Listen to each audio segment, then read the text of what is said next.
Beeman.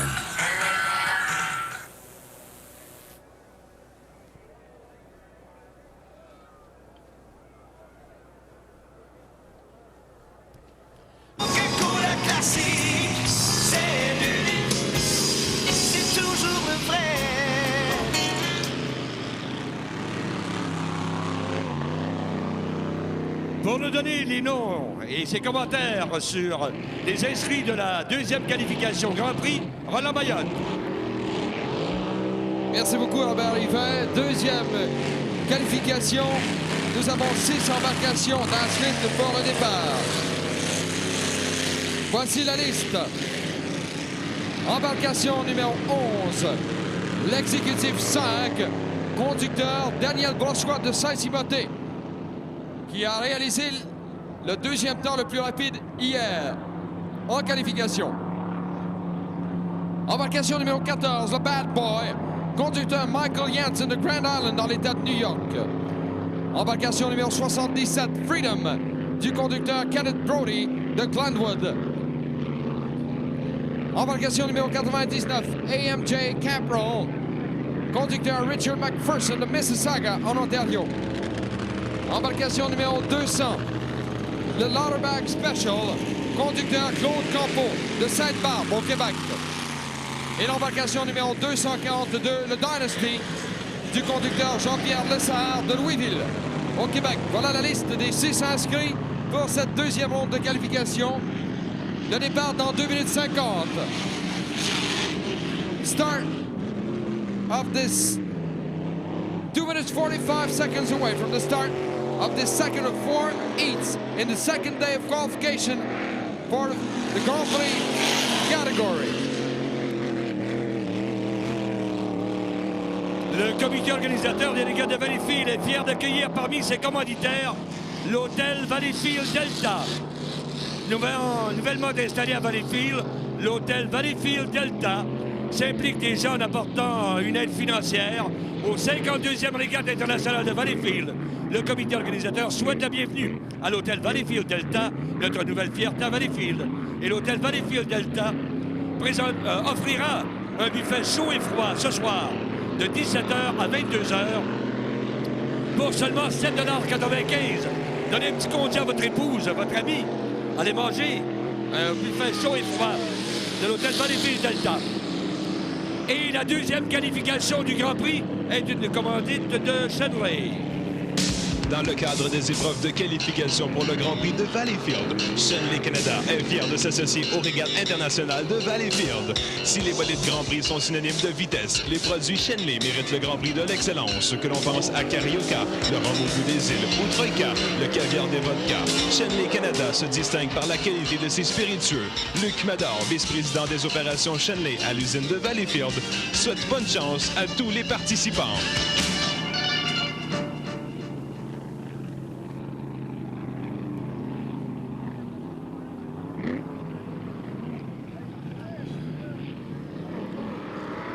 Eh bien oui, cette deuxième qualification Grand Prix, commanditée par Shenley Canada. 1 minute avant le départ, 1 minute before the start of the race. Et Roland Mayotte nous donne la description. Merci beaucoup, Robert Rivet.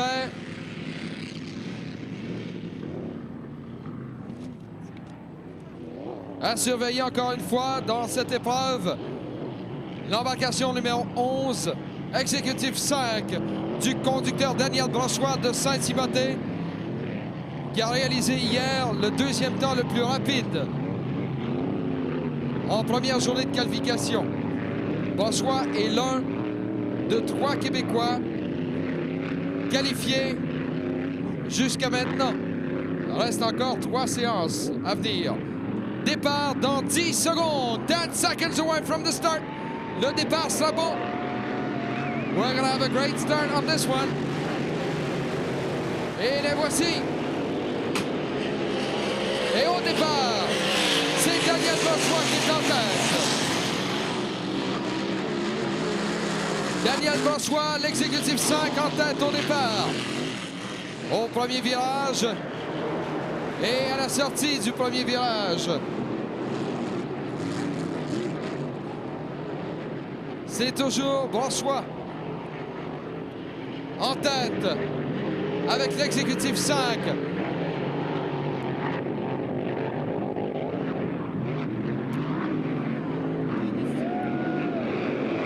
Voilà Brossois maintenant qui s'amène avec l'exécutif 5. C'est lui qui mène actuellement, pourchassé par le Dynasty. Après un tour, after one lap, c'est Brossois et le Dynasty. Le Dynasty conduit par Jean-Pierre Lessard de Louisville. Deux Québécois qui se font la lutte actuellement. Deux Québécois qui se font la lutte actuellement. Brossois à l'intérieur et Lessard à l'extérieur. Brossois qui reprend les devants. Vitesse moyenne de 99,5 000 à l'heure. Average speed of our current leader, Daniel Brossois, is 99.5 miles per hour. Two boats are fighting it out right now. Executive 5 and Dynasty. On s'amène vers la tour. À mi-chemin de l'épreuve, halfway into the race. Executive 5 en tête. Légèrement en tête devant Dynasty de Jean-Pierre Lessard.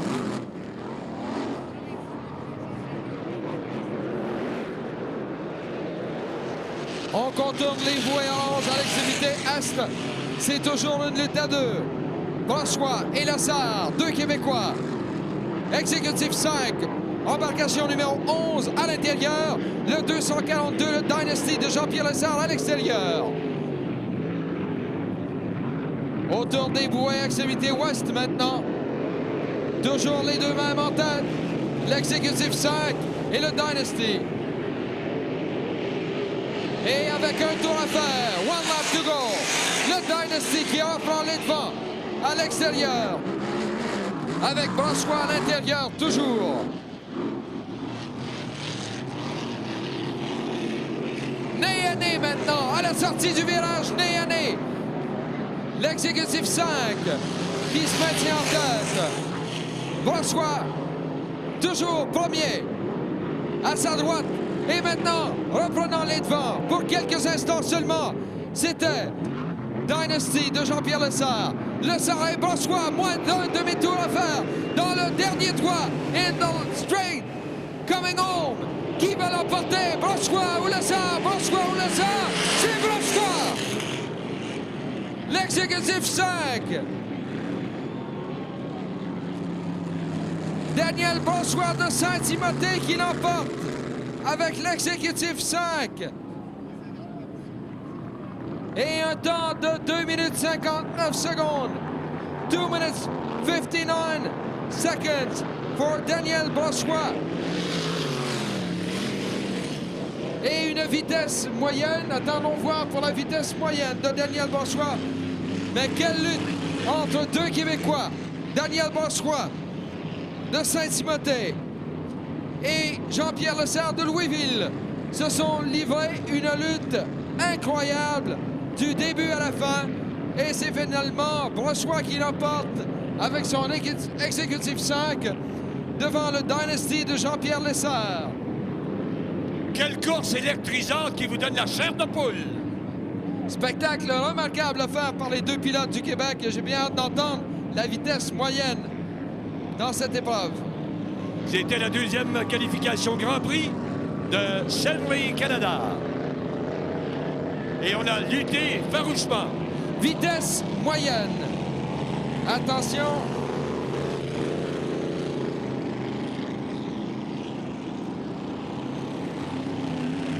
Daniel Brossois, le gagnant, mesdames, messieurs, de Saint-Timothée.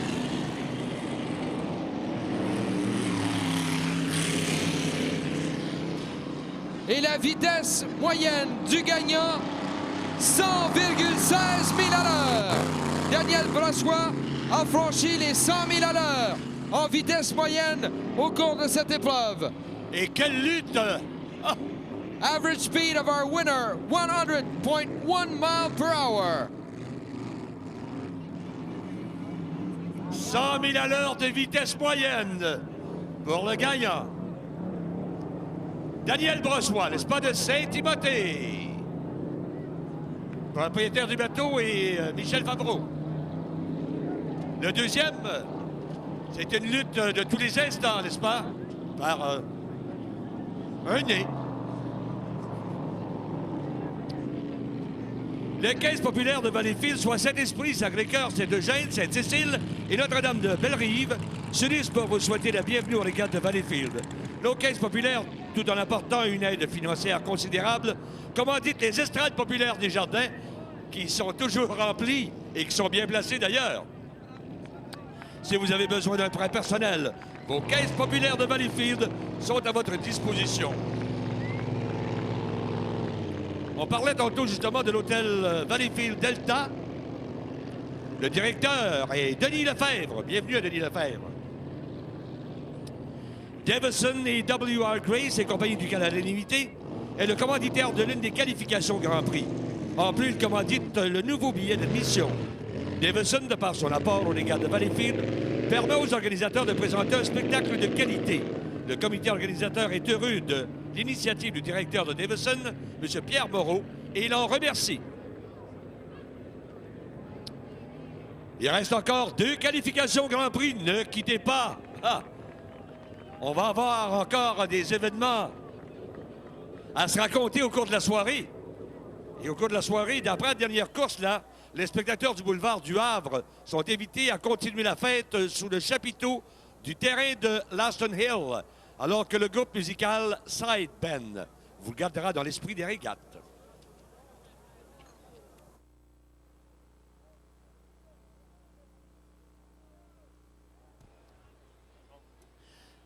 Pour de la protection incendie adéquate, consultez les experts de chez Demers Sécurité Limitée, qui nous fournissent les extincteurs et le service durant toute la durée des régates. La sécurité, on connaît ça, c'est Demers Sécurité. Est-ce que Roland Mayotte a quelque chose à ajouter? Roland?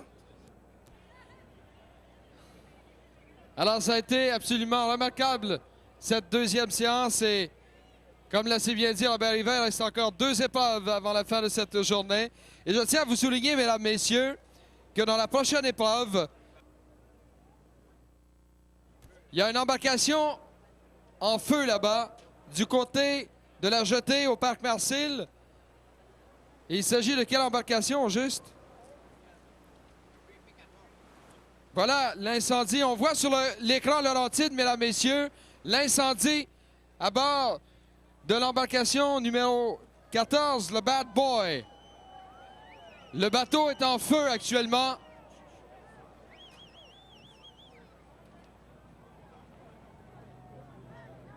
Alors, les bateaux incendies se rendent sur place. Regardez, mesdames, messieurs, sur l'écran Laurentide, là. Sur l'écran géant Laurentide, vous voyez l'incendie à bord de l'embarcation numéro 14. L'embarcation numéro 14, le Bad Boy de Michael Jansen de Grand Island dans l'État de New York. Alors, c'est le premier incendie majeur du week de la fin de semaine. Et souhaitons que ce sera le dernier. Oui, l'équipe Picmec fait un travail fantastique. Les pompiers là, qui sont déjà sur place. Eh, mesdames, messieurs, une bonne main d'applaudissements à nos pompiers là, qui ont très, très bien réagi encore une fois. De l'excellent travail de ces messieurs. On est venu à la rescousse du conducteur également. Le bateau ambulance est là aussi. Et le seul véritable ennui, sauf pour la destruction de l'embarcation, ben, c'est la fumée là, qui doit gêner les spectateurs à la jetée du Parc Marcille. Mais à part ça, là, tout est sous contrôle. La mise à l'eau et le retrait des embarcations du lieu des courses est une responsabilité délicate et demande une grande précision. Ce travail aux régates internationales de Valleyfield a été confié à 3 spécialistes. Le comité organisateur des régates de Valleyfield désire donc remercier les firmes Réal Tremblay et Grues Laurentienne et Demers Machinerie pour leur contribution en fournissant de puissantes grues mécaniques. On voit les pompiers à l'œuvre grâce à l'écran Laurentide là, qui est situé du côté nord de la baie Saint-François. Le conducteur est sain et sauf, mais son bateau, fort endommagé. Pas chanceux.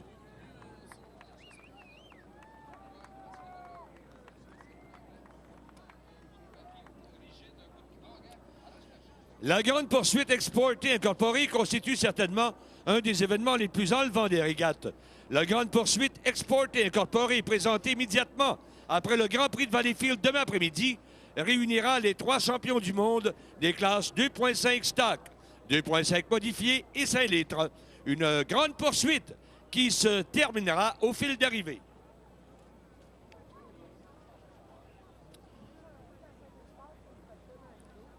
puisqu'on parle de feu, c'est désagréable, bien sûr, mais le pilote est sain et sauf et il y aura feu d'artifice demain. Ça, c'est plus sécuritaire.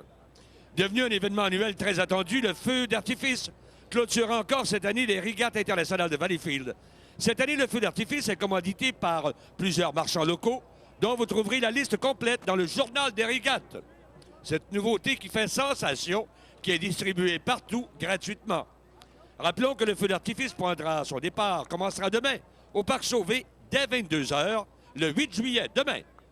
Et pour retourner chez vous, ce sera beaucoup plus facile. La Sûreté du Québec nous informe que le pont Monseigneur-Langlois sera ouvert en double pour la circulation qui sort de Valleyfield. Ah, nette amélioration et commandons. J'ai été pris assez longtemps l'an passé. Oui, Laurent? Roland? On a un petit message, mesdames, messieurs, lors de la prochaine épreuve en Grand Prix. Nous tenons à souligner que le conducteur de l'embarcation 31 El Bandito, Norman E. Phillips de Port Perry en Ontario, célèbre aujourd'hui son 50e anniversaire de naissance. Alors, joyeux anniversaire de naissance à Norman E. Phillips de Port Perry en Ontario, conducteur du El Bandito. Congratulations and happy birthday to our friend Norman E. Phillips, driver of El Bandito, celebrating his 50th birthday today. Alors, bonne fête, Norman. It's also the birthday of Pierre... oui. Pierre Bougie et Roland Mayotte, mais ils n'ont pas 50 ans. Pas encore. Ça ne sera pas là. Oui. Pas 52, Pierre. US. 39 US. Mayotte, lui, c'est autour de ça aussi. Roland. Le comité organisateur des régates de Valleyfield désire remercier M. Michel Meloche et le restaurant Giorgio pour leur précieuse collaboration. En effet, Giorgio fournit quelques repas bénévoles et apporte une aide financière importante. Le restaurant familial par excellence à Valleyfield vous invite à déguster sa succulente cuisine à prix toujours populaire. Et on retrouve 2 kiosques Giorgio sur le site des régates.